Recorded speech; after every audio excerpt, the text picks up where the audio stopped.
kami dari kelompok 2. Saya Fania Cahyaningrum, NIM V1224033. Saya Desdiar Junianto Alaji dengan NIM V1224045. Halo, saya Tia Diopsari dengan NIM V1224032. Saya Gabriela Putri Yohana dengan NIM V1224025. Saya Calista Fredela Putri Prayoga dengan NIM V1224042. Halo, saya Yolanda Amelia Herlintang dengan NIM V1224034. Saya Fajri Arif Maulana Rahman dengan NIM V1224024. Saya Cantika Media Nasari dengan NIM V1224043. Halo, saya Zida Ariatur Sania dengan NIM V1224035. Perkenalkan saya Afrika Pusrasya Mahendra dengan NIM V1224023. Halo, saya Aprilia Wahyu Rahmawati dengan NIM V1224041. Selamat sore semuanya. Kami dari D3 Manajemen Perdagangan Sekolah Vokasi Universitas 11 Maret yang akan mempresentasikan makalah berjudul Optimalisasi Green Transportation dalam Implementasi Green Logistik untuk mewujudkan sistem distribusi yang efisien dan berkelanjutan. Pada kesempatan kali ini, kami akan membahas mengenai konsep Green Logistik, prinsip-prinsipnya, dampak yang ditimbulkan, hingga studi kasus penerapannya. Semoga presentasi kali ini dapat menambah wawasan bagi kita tentang pentingnya Green Logistik yang efisien dan berkelanjutan. See ya! Perkembangan industri dan perdagangan semakin pesat menyebabkan meningkatnya aktivitas distribusi barang. Kondisi ini memang mendukung pertumbuhan ekonomi, namun di sisi lain menimbulkan berbagai masalah lingkungan seperti emisi gas, rumah kaca, polusi udara, konsumsi bahan bakar fosil, dan kemacetan lalu lintas. Oleh karena itu, muncul konsep Green Logistik sebagai solusi untuk menciptakan sistem logistik yang lebih efisien sekaligus ramah lingkungan. Salah satu aspek penting dalam Green Logistik adalah Green Transportation, yaitu penggunaan sistem transportasi yang hemat energi dan rendah emisi dalam proses distribusi barang. Makalah ini membahas 4 pertanyaan utama, yaitu pengertian Green Transportation dan Green Logistik, peran Green Transportation dalam implementasi Green Logistik, strategi optimalisasi transportasi hijau, serta tantangan penerapannya di Indonesia. Adapun tujuan penulisan makalah ini adalah untuk menjelaskan konsep Green Logistik, mengetahui peran transportasi hijau, menganalisis strategi optimalisasi yang dapat dilakukan, dan mengidentifikasi berbagai tantangan yang masih dihadapi. Manajemen logistik merupakan proses perencanaan, pelaksanaan, dan pengendalian aliran barang, informasi, serta sumber daya lainnya dari titik asal hingga titik konsumsi secara efektif dan efisien. Fungsi utama manajemen logistik meliputi perencanaan kebutuhan, pengadaan, penyimpanan, manajemen persediaan, distribusi, dan transportasi.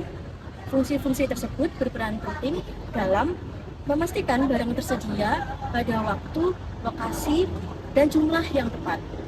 Green Logistik adalah konsep pengelolaan logistik yang mengintegrasikan aspek ekonomi dan lingkungan untuk minimalisasikan dampak negatif terhadap lingkungan tanpa mengurangi efektivitas operasional. Ada beberapa green logistik.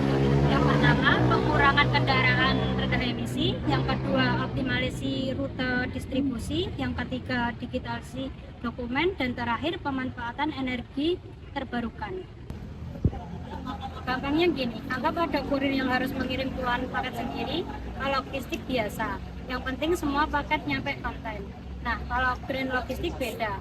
Paketnya tetap harus nyampe tepat waktu, tapi caranya lebih pintar, seperti pilih rute paling hemat irit bensin dan nggak banyak bikin polusi.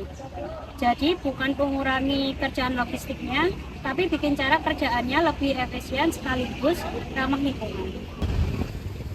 Perbedaan utama antara logistik konvensional dan green logistik terletak pada orientasinya. Logistik konvensional adalah sistem pengelolaan barang yang berfokus pada kecepatan, ketepatan, dan biaya rendah tanpa banyak memperhatikan dampaknya terhadap lingkungan. Sedangkan green logistik adalah sistem logistik yang tidak hanya mengejar efisiensi, tetapi juga memperhatikan kelestarian lingkungan dengan mengurangi emisi, menghemat energi, dan menggunakan proses yang lebih ramah lingkungan. Tujuan utama green logistik adalah mengurangi emisi karbon, meningkatkan efisiensi energi, mengurangi limbah, mendukung keberlanjutan rantai pasok, meningkatkan citra perusahaan, dan membantu pencapaian SDGs. Prinsip-prinsip green logistik sendiri meliputi antara lain adalah efisiensi sumber daya, pengurangan emisi, pengelolaan limbah, integrasi siklus hidup produk, serta tanggung jawab sosial perusahaan terhadap lingkungan. Transportasi merupakan penyumbang emisi terbesar dalam rantai pasok. Jadi, oleh karena itu, implementasi green transportation dilakukan melalui dengan optimalisasi rute pengiriman, konsolidasi muatan, penggunaan kendaraan berbahan bakar alternatif, serta pengembangan sistem transportasi multimoda. Langkah-langkah tersebut dapat mengurangi konsumsi bahan bakar, menurunkan emisi karbon, dan meningkatkan efisiensi distribusi barang. Yuk. Sebagai contoh, perusahaan dapat menggunakan aplikasi berbasis GPS dan artificial intelligence untuk menentukan rute tercepat dan paling hemat bahan bakar. Selain itu, konsolidasi muatan memungkinkan beberapa pesanan dikirim dalam satu perjalanan sehingga jumlah kendaraan di jalan dapat berkurang.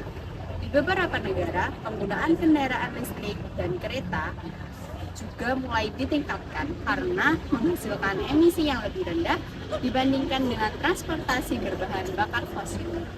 Tuh.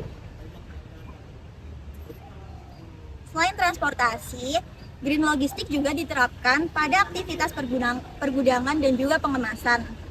Green warehousing dilakukan melalui penggunaan energi terbarukan, desain bangunan hemat energi, dan sistem manajemen gudang berbasis digital. Sementara itu, green packaging dilakukan dengan menggunakan bahan kemasan yang dapat didaur ulang, digunakan kembali, atau mudah terurai sehingga dapat mengurangi limbah.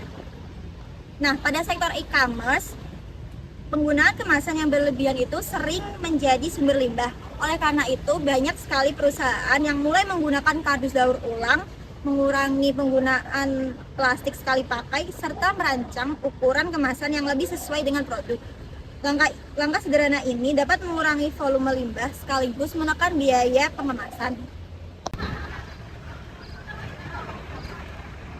Reverse logistik merupakan proses pengembalian barang dari konsumen ke produsen untuk didaur ulang, diperbaiki, atau dikelola secara bertanggung jawab. Selain itu, digitalisasi rantai pasok juga berperan penting dalam implementasi green logistik.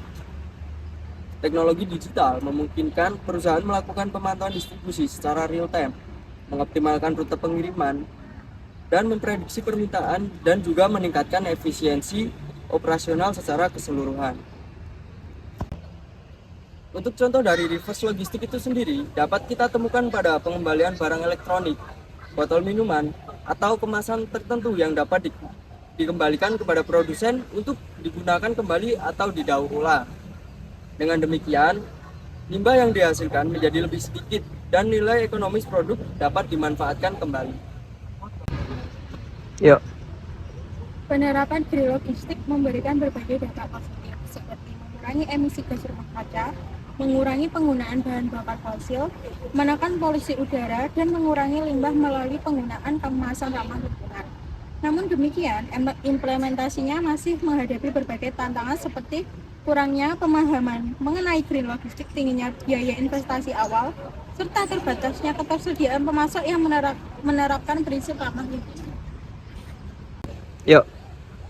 Dari sisi bisnis, penerapan green logistik juga meningkatkan citra perusahaan di mata konsumen. Saat ini, banyak konsumen yang mulai memperhatikan aspek keberlanjutan sebelum membeli suatu produk.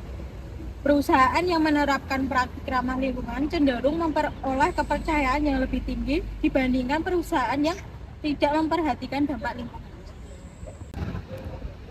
Salah satu contoh penerapan green logistik dapat kita lihat pada sektor transportasi laut pada wilayah pesisir Jawa Tengah. Menggunakan armada yang lebih efisien, pemanfaatan teknologi informasi, dan penggunaan energi yang lebih ramah lingkungan, distribusi sumber daya laut lebih efektif dan keberlanjutan. Jika dibandingkan dengan sistem distribusi konvensional, penerapan green logistik pada sektor maritim dapat memberikan beberapa keuntungan. Penggunaan sistem informasi yang terintegrasi membuat proses pengiriman lebih mudah dipantau, sehingga pengelolaan armada yang efisien mampu mengurangi konsumsi bahan bakar. Akibatnya, biaya operasional dapat ditekan dan emisi karbon dapat diminimkan. Hal ini menunjukkan bahwa efisiensi ekonomi dan keberlanjutan lingkungan dapat dicapai secara bersama. Sebagai kesimpulannya, green logistik merupakan solusi utama untuk menciptakan sistem distribusi yang lebih efisien dan keberlanjutan.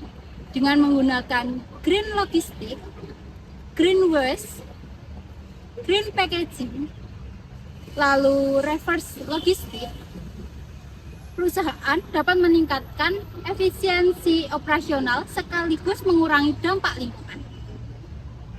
Sekian presentasi dari kelompok kami. Apabila ada salah-salah kata, kami mohon maaf. Wassalamualaikum warahmatullahi wabarakatuh.